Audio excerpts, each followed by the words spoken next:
Halo, welcome back. Belajar bahasa Inggris 1 menit setiap hari.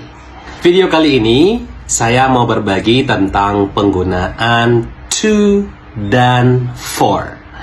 To dan for digunakan untuk menyatakan kegunaan, tujuan, atau manfaat sesuatu.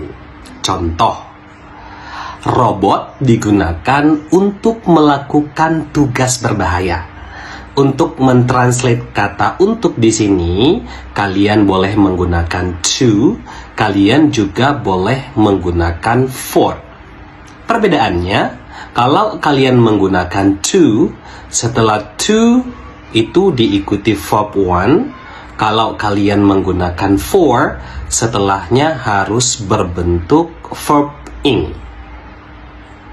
Contoh, robot is used to perform a dangerous task, or you can say robot is used for performing a dangerous task.